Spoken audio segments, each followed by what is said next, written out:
Hello दोस्तों, आज का जो हमारा टॉपिक है कि मिहिर भोज कौन था, हु वाज मिहिर भोज। अभी आपने पेपर वगैरह में देखा होगा कि राजपूत और गुर्जर जाति के लोगों ने एक दूसरे से झगड़ा करना प्रारंभ कर दिया जब यूपी के मुख्यमंत्री किसी एक जगह यूपी में मिहिर भोज के मूर्ति का अनावरण कर रहे थे।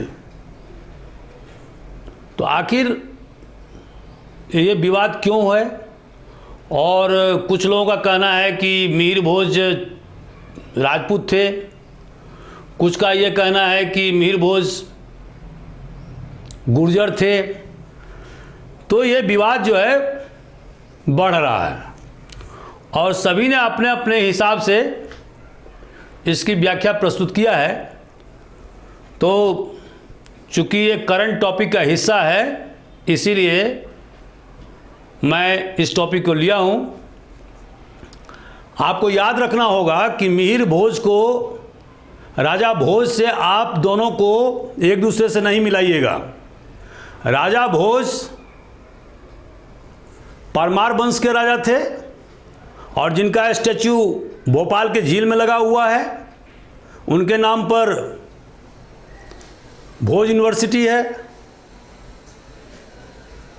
और साहित्य के मामले में वो खुद तो प्रखर विद्वान थे ही, साथ साथ उन्होंने बहुत सारे विद्वानों को आश्रय भी दिया था।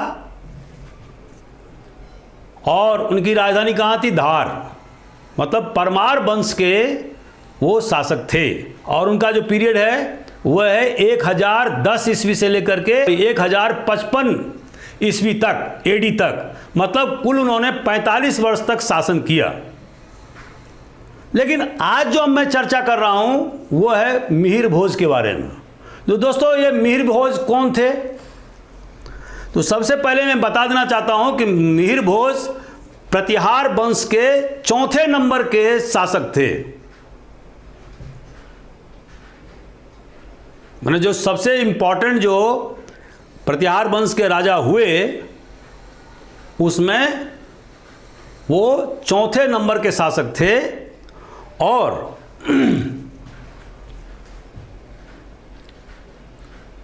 ये प्रतिहार कौन है,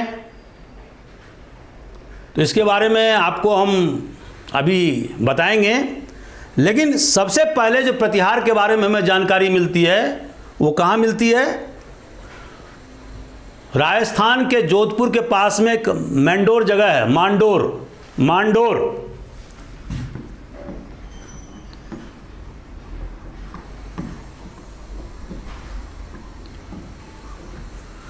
इस मांडोर जगह सबसे पहले उनका यही अर्ली सेटलमेंट था। अब यहाँ से धीरे धीरे वो ब्रांच आउट होते गए, अलग अलग बसते गए और उसमें एक शाखा जो है वो कहाँ आकर के बसा? उज्जैन में।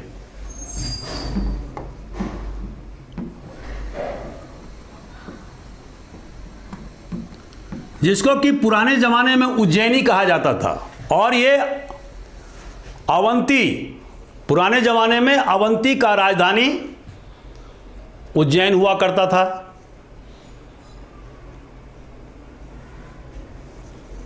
तो उन्होंने उज्जैन शिफ्ट किया अपने कैपिटल को, राजधानी को। और उसके बाद जब वो बहुत ताकतवर हुए और उन्होंने पूरे मध्य देश एक टर्म आया है, मध्य देश।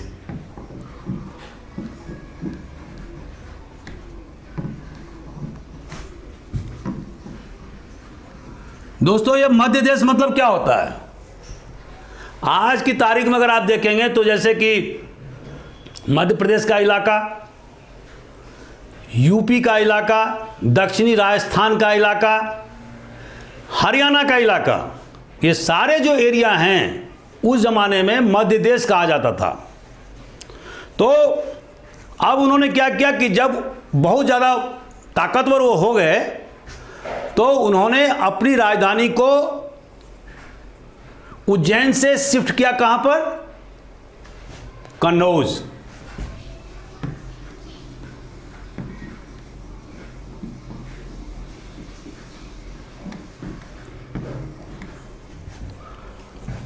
दोस्तों, आखिर कन्नौज शिफ्ट करने का मतलब क्या हुआ था? तो मतलब यह था कि आपको पता होना चाहिए कि हर्षवर्धन का राजधानी कहाँ था? कन्नौज। और हर्षवर्धन की मृत्यु 647 एडी में हुआ। तो कन्नौज का स्थान बहुत व्यापक हो गया और जो राजवंश कन्नौज पर कब्जा करता था, मतलब वो पूरे हिंदुस्तान पर, मत खास करके नॉर्दर्न इंडिया पर कब्जा करता, मानो उनको माना जाता था कि वो पूरे उत्तर भारत के सम्राट हैं। तो इसीलिए त्रिकोणात्मक संघर्ष, जिसको ट्रायंगुलर फाइट कहते हैं, वो 200 वर्षों तक 3 राजवंशों के बीच में चला। और वो 3 राजवंश कौन कौन थे? पहला पाल डायनेस्टी के राजा, खास करके धर्मपाल और देवपाल के समय में। दूसरा प्रत्याहार वंश के राजा, और तीसरा राष्ट्रकूटा डायनेस्टी के राजा, जैसे Dhruva first, Krishna second, third, Indra, ये सब बहुत पावरफुल राजा हुए, जिनका की राजधानी गोदावरी के तट पर था और वो अक्सर उत्तर भारत पर अपना प्रभुत्व स्थापित करना चाहते थे। तो 3 डायनेस्टी, 3 राजवंश के बीच में लगभग 200 वर्षों तक युद्ध हुआ और उसका अंतिम परिणाम यह हुआ कि तीनों राजवंश बारी बारी करके खत्म हो गए, ध्वस्त हो गए। और अभी मैं बताऊंगा कि इन राजवंशों के ध्वस्त होने के बाद में दूसरे राजवंश पैदा हुए और जिसको कि हम राजपूत काल कहते हैं। जैसे कि महाराणा प्रताप के जो वंशज थे, सबसे पहला जो आदि पुरुष थे वो था बप्पा रावल, उनका जो डायनेस्टी था, वंश था, वो था गुहिला। और ये गुहिला कौन थे? प्रतिहार के सामंत थे। उसी तरह से गहडवालास, जिसके कि अंतिम शासक जयचंद था, वो भी प्रतिहार के सामंत थे। पृथ्वीराज चौहान के वंशज, जो चौहान डायनेस्टी या परमार या चंदेलास, तो ये सारे जो राजपूत बाद के वर्षों में पैदा हुए, वो सब प्रतिहार वंश के राजाओं के सामंत थे। और जब प्रतिहार वंश खत्म हो गया, पाल डायनेस्टी खत्म हो गया, राष्ट्रकूटा डायनेस्टी खत्म हो गया, तो ये सारे जो डायनेस्टी है वो उभर के सामने आए और आगामी 500 वर्षों तक इन्होंने हिंदुस्तान पर शासन किया, जब तक कि इनको बारी बारी से मुसलमानों ने हरा नहीं दिया। दोस्तों,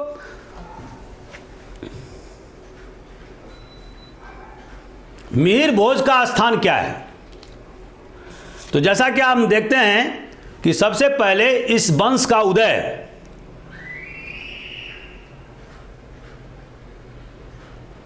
नागभट्ट फर्स्ट के समय में हुआ। उसके बाद में जिसने कि अरब आक्रमणकारियों से, खास करके जो पश्चिमी तट पर जो आ गए थे, धमक गए थे, उनसे लोहा लिया। दूसरा, उसके बाद में वत्सराज ये शासक हुए। तीसरा, और इनके समय में इन्होंने खास करके मध्य देश के जो सेंट्रल इंडिया के जो शासक बढ़ते उनको बारी बारी से हराया। और इसके अलावा जो पाल वंश के राजा, जो सर्वशक्तिशाली राजा थे धर्मपाल, उसको भी उन्होंने हराया। और इस तरह से उन्होंने जो भाटी था राजपुताना का, उनको हराया। और अंत में उन्होंने कन्नौज पर कब्जा कर लिया। तो यहीं से प्रतिहार वंश के राजाओं की राजधानी कन्नौज हो गया। दोस्तों,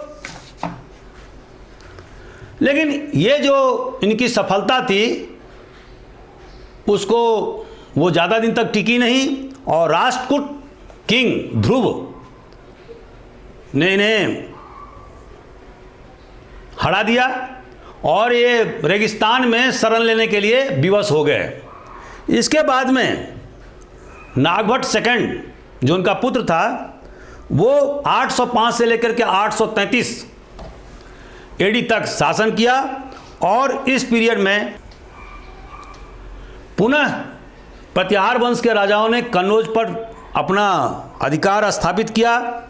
धर्मपाल को उन्होंने मुंगेर के पास, बिहार में अभी है मुंगेर, वहाँ पर उन्होंने प्रतिहारों ने हराया और इस तरह से उन्होंने उत्तर भारत पर अपना प्रभुत्व स्थापित कर लिया। इसके बाद नागभट्ट सेकंड के बाद में जो शासन शुरू होता है वो है मिहिर भोज का। तो दोस्तों, अब ये मिहिर भोज कौन है, इनका इतिहास में क्या स्थान है? तो सबसे पहले इनका जो शासन का जो पीरियड है वो है 836 एडी से लेकर के 885 एडी तक और ये बहुत प्रभावशाली राजा हुए। और इनके समय में इन्होंने पाल वंश के राजाओं को आगे बढ़ने से, पश्चिम की तरफ बढ़ने से रोका और ये नर्मदा नदी तक पहुंच गए। लेकिन यहाँ पर ध्रुव सेकंड ने इन्हें हरा दिया। तो इस तरह से नर्मदा से आगे दक्षिण की तरफ ये आगे नहीं बढ़ पाए। उसके बाद में कृष्णा थर्ड के साथ में इनका युद्ध हुआ और घनघोर युद्ध हुआ नर्मदा के तट पर, जिसमें कि युद्ध जो है वो इनकन्क्लूसिव रहा, माने रिजल्ट नहीं आया।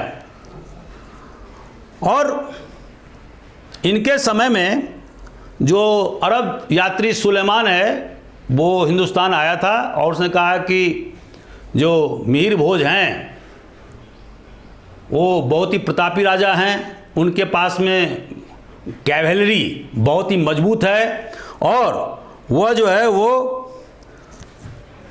अरब के जो अरबों के खिलाफ ज़बरदस्त उन्होंने जो है युद्ध का संचालन किया और उन्हें हिंदुस्तान में घुसने नहीं दिया। तो ये सारी इंपॉर्टेंट बातें उन्होंने अपने वृत्तांत में लिखा है। अब दोस्तों ये सवाल उठता है कि ये मिहिर भोज कौन थे? तो जैसा कि आप जानते हैं कि अगर आप पृथ्वीराज रासो की बात माने, जिसके कि लेखक चंद बरदाई हैं, तो उनका कहना है कि माउंट आबू पर एक यज्ञ किया गया जिसके कि पुरोहित वशिष्ठ थे और उस यज्ञ के समापन के बाद में 4 योद्धा निकले। और ये 4 योद्धा कौन थे? नंबर 1 प्रतिहार, नंबर 2 परमार, नंबर 3 चालुक्य या सोलंकी ऑफ गुजरात और नंबर 4 चौहान, माने पृथ्वीराज चौहान के वंशज। तो 4 महत्वपूर्ण जो है ये योद्धा उस अग्निकुंड से निकले और उन्होंने जगह जगह अपना राज्य स्थापित किया। यदि आप राजशेखर, जिन्होंने कर्पूर मंजरी और बहुत सारे किताब लिखे हैं और जो प्रसिद्ध कवि रहे हैं प्रतिहार डायनेस्टी के समय में, और तो उनका कहना यह है कि उन्होंने प्रतिहारों को क्या लिखा है? रघुकुल तिलक, और दूसरा रघु ग्रामिणी, the leader of the Raghu family, मतलब मर्यादा पुरुषोत्तम राम के वंशज। तो ये राजशेखर ने लिखा है अपने किताबों में। लेकिन जैसे पंपा है, जो कनरीज कवि हैं, उन्होंने प्रतिहारों के बारे में लिखा है कि ये गुर्जर राजा हैं।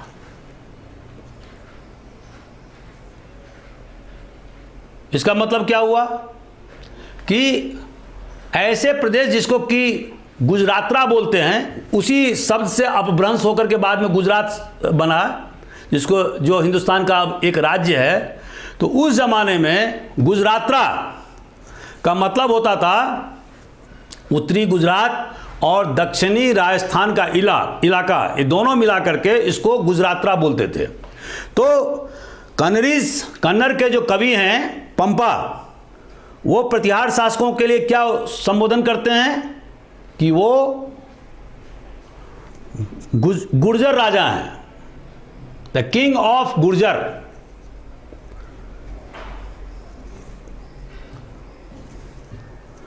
इसके अलावा नीलकंठ शास्त्री जो दक्षिण भारतीय इतिहास के एक ऑथोरिटी हैं, उनका ये कहना है कि प्रतिहार बेसिकली राष्ट्रकूटा राजाओं के यहाँ काम करते थे, ऊंचे पदों पर काम करते थे। और चूंकि प्रतिहार जो होता है वो द्वारपाल, जो एक महत्वपूर्ण पद होता था, जो राजा के अपने निवास स्थान या हरम इनके देखरेख की व्यवस्था करता था और बहुत ही विश्वास पात्र होता था।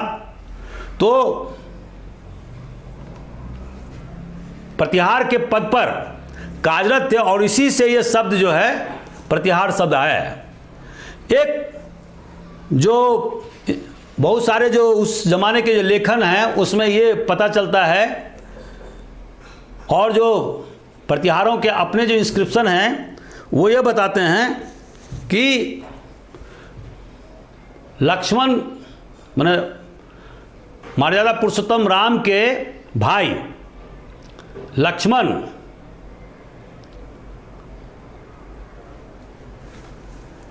के ये लोग वंशज हैं। They are the descendants of Lakshman, the younger brother of Shri Ram. अब बहुत सारे जो इंस्क्रिप्शन हैं वो ये बताते हैं कि चूंकि लॉर्ड लक्ष्मण ने मेघनाद का वध किया था, मतलब प्रतिघात किया था, तो इसीलिए इनका नाम इनके वंशज को प्रतिहार कहते हैं। तो विभिन्न प्रकार के थ्योरी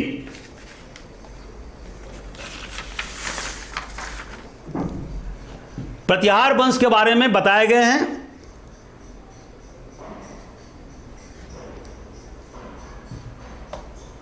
और जो शर्मान्य थ्योरी है वो ये बताती है कि जो गुर्जर जो है वो ट्राइब था, गुर्जर ट्राइब था, और हिंदुस्तान में गुप्त वंश के शासन के अवसान के बाद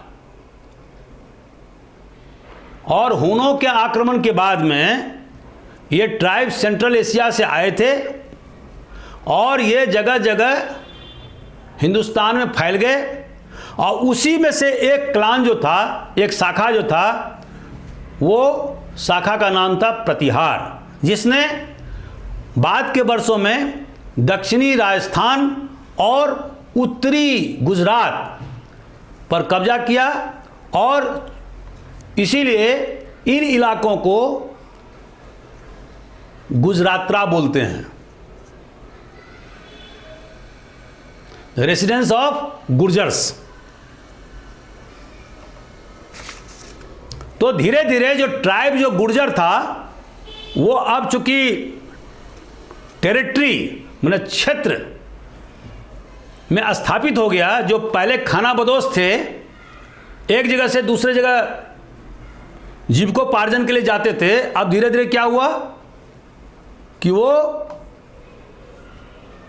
अस्थाई ढंग से एक क्षेत्र विशेष में, खास करके दक्षिणी राजस्थान और उत्तरी गुजरात में रहने लगे और इस इलाके को गुजरात्रा बोला जाने लगा, जो बाद में अपभ्रंश होकर के गुजरात हो गया है। तो इस तरह से हम क्या देखते हैं कि बहुत सारे जो इंस्क्रिप्शन हैं उसमें गुर्जर प्रतिहार, खास करके एक बार जो मथान देव जो इनका फ्यूडिटरी था, जो सामंत था, उनके इंस्क्रिप्शन में, अभिलेख में गुर्जर प्रतिहार शब्द से संबोधन किया गया है। तो अंतिम में मेरा निचोड़ यह है कि आप देखेंगे कि ये जो गुर्जर और प्रतिहार मतलब क्षत्रिय, इन दोनों के बीच में जो अभी टकराव हुआ है वो बेसिकली ये टकराव का कोई मुद्दा नहीं है।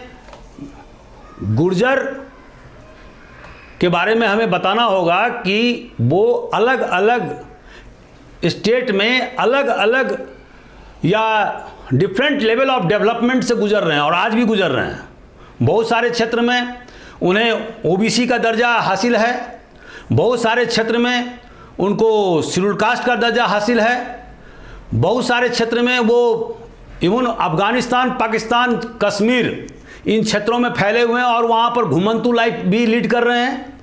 तो अलग अलग जगह पर उनका लेवल ऑफ डेवलपमेंट भी अलग अलग रहा है और उसी में से एक जो शाखा है, क्लान है, वो प्रतिहार था और उस प्रतिहार डायनेस्टी ने धीरे धीरे करके मध्य देश और ख़ास करके उज्जैन और कन्नौज पर अपना शासन स्थापित किया। लगभग 200 वर्षों तक उनका शासन चला और इसी बीच में अपनी सर्वोच्चता हासिल करने के लिए उन्हें राष्ट्रकूटा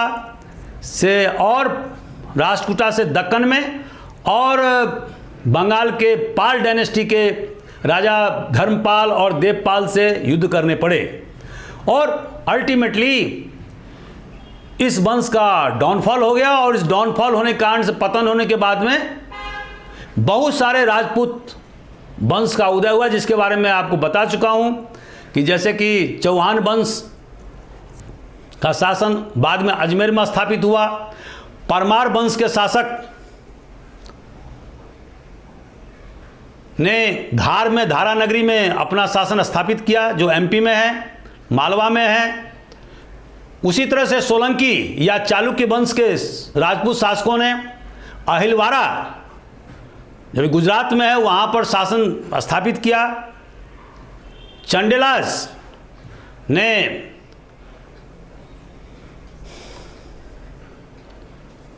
आप देखेंगे कि मध्य भारत में अपना शासन स्थापित किया और इसी तरह से बहुत सारे राजवंश जो राजपूतों के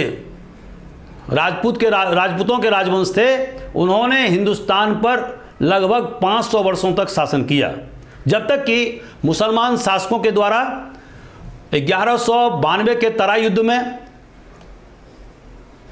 पृथ्वीराज चौहान को और 1193 में चंदावर के युद्ध में जयचंद को, जो कि गाढ़वाला शासक था, राजपूत शासक था और इसका राजधानी कन्नौज था, इन सारे राजपूत शासकों को बारी बारी से मुसलमान शासकों ने सल्तनत पीरियड में सफाया कर दिया और यहाँ पर सल्तनत की स्थापना की गई। तो दोस्तों, मैं समझता हूँ कि इसमें अब ज़्यादा विवाद की ज़रूरत नहीं है। Thank you very much.